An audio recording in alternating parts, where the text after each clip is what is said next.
പ്രിയപ്പെട്ട ബികോം വിദ്യാർത്ഥികളെ, നമ്മൾ ഡിസ്കസ് ചെയ്തു വന്നിരുന്നത് ഇൻകം ടാക്സിന്റെ ബേസിക് കോൺസെപ്റ്റ് എന്ന് പറയുന്ന ചാപ്റ്റർ ആയിരുന്നു.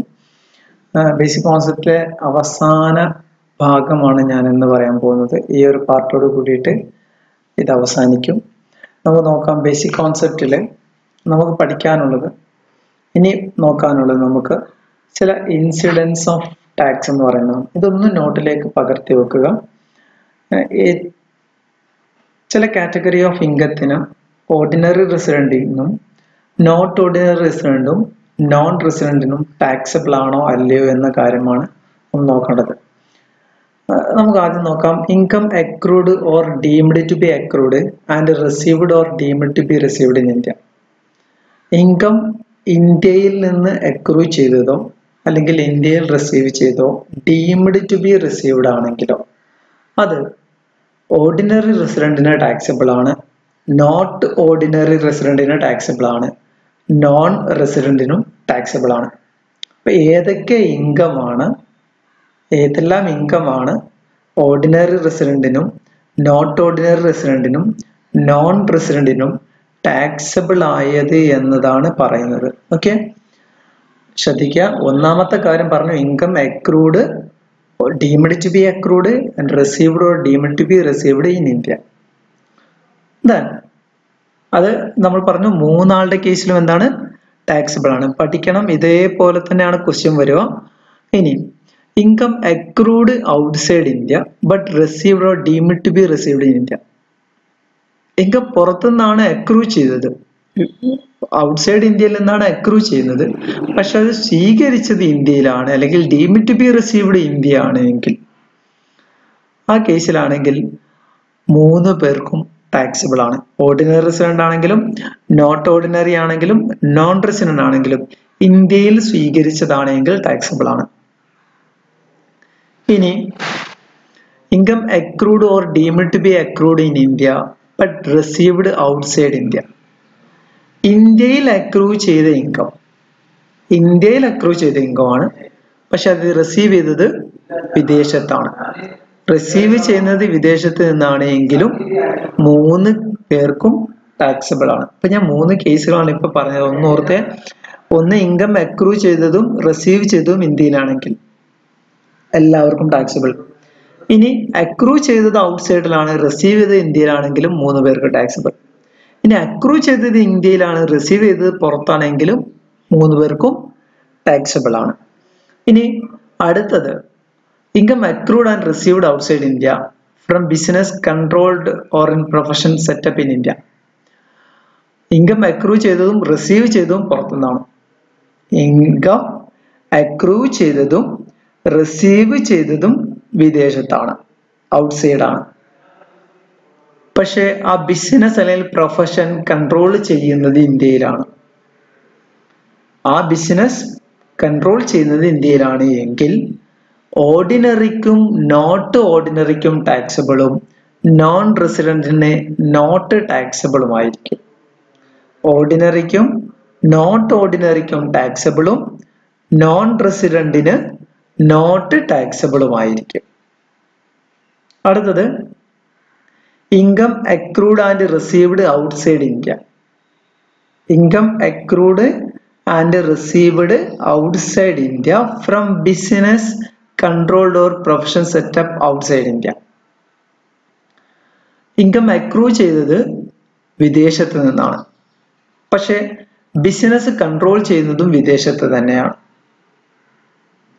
ഇൻകം അക്രൂ ചെയ്തതും അല്ലെങ്കിൽ റിസീവ് ചെയ്തതും ഔട്ട്സൈഡിൽ നിന്നാണ്, ബിസിനസിന്റെ കൺട്രോളും എവിടെയാണ്? ഔട്ട്സൈഡ് ആണ്. അങ്ങനെയാണെങ്കിൽ ഓർഡിനറി റെസിഡന്റ് ആണെങ്കിൽ ടാക്സബിൾ ആണ്. അയാൾ ഇന്ത്യക്കാരനാണ്, പ്യുവർ ഇന്ത്യക്കാരൻ അല്ലെ. ഓർഡിനറി റെസിഡന്റ് ആണെങ്കിൽ ടാക്സബിൾ ആണ്. നോട്ട് ഓർഡിനറിക്കും നോൺ റെസിഡന്റിനും നോട്ട് ടാക്സബിൾ ആണ്. ഇനി അടുത്ത കേസ് പറയാൻ നോക്കൂ. Income accrued and received outside India. Income accrued and received outside India in the previous year.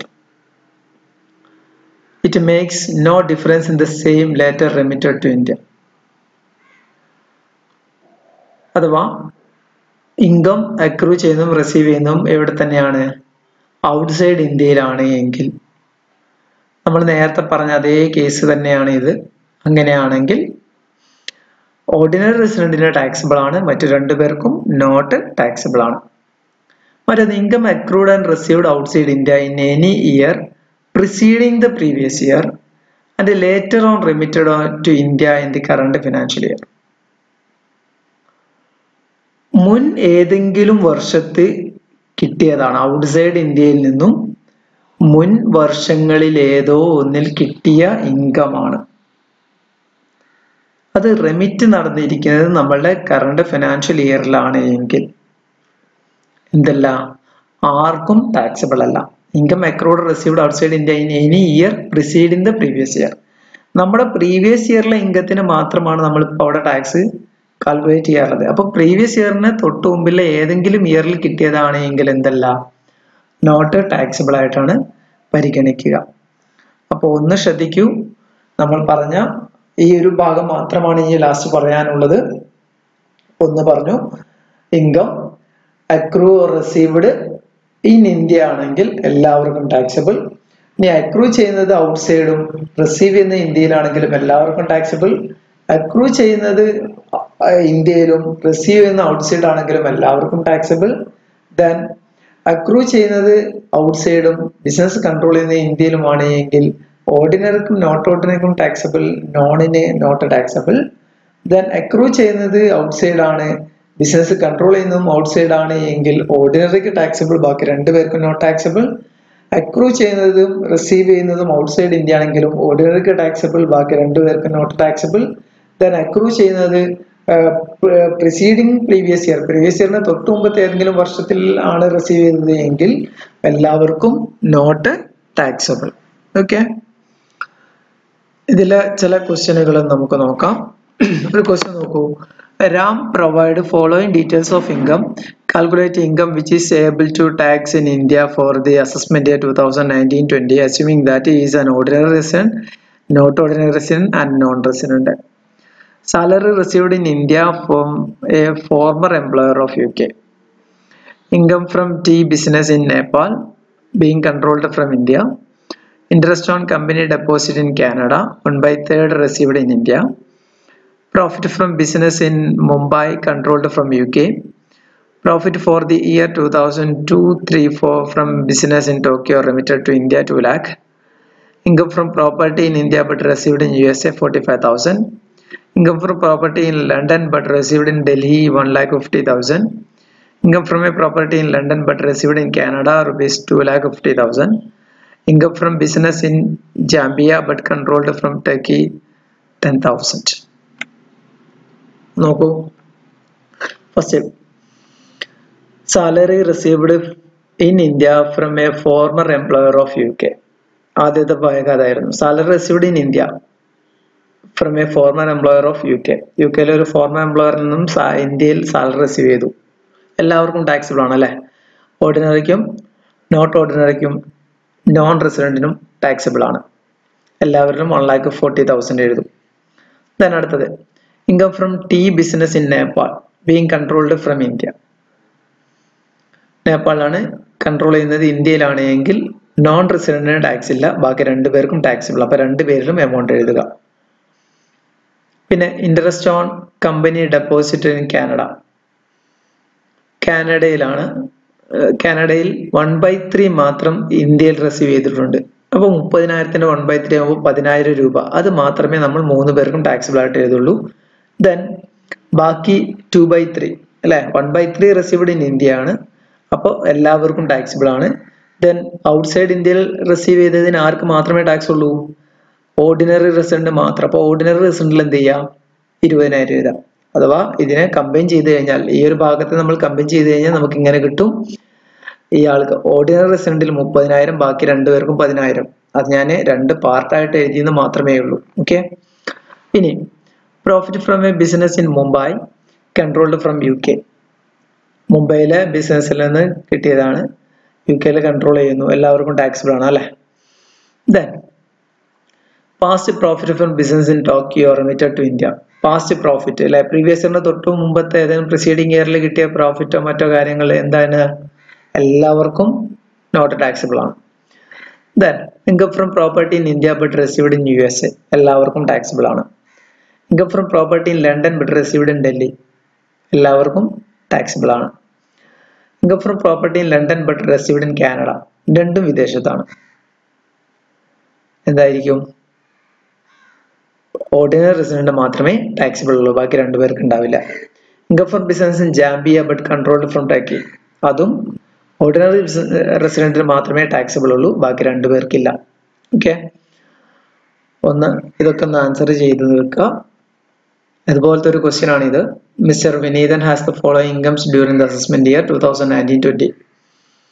Companies as total income.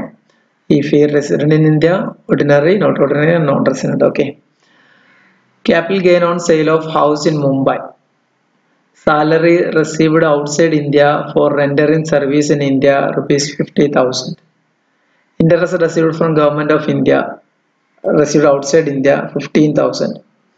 Technical fees received from an Indian company received in India for advice given respect of project outside India 80,000. Income from a business situated outside India, controlled wholly outside India. Then അതുപോലെ വേറൊരു question കൂടി ഇതേപോലെ തന്നെ ചെയ്തു നോക്കുക. Resident ആണെങ്കിലും ordinary ആണെങ്കിലും not ordinary ആണെങ്കിലും നോൺ റെസിഡന്റ് ആണെങ്കിലും ക്വസ്റ്റ്യൻ ഇതാണ്. Income from agriculture in Sri Lanka received in Sri Lanka and remitted to India. Pension from Indian employer received abroad 12,000. Past untaxed profit brought into India 50,000. Rental income from property in Nepal received outside India. Annual value of single self-occupied property in India 3,600. Okay. ഇത്രയും ഒന്ന് ചെയ്ത് നോക്കുക. ഇതോടുകൂടി നമ്മളുടെ ഈ first chapter അവസാനിച്ചു. Thank you.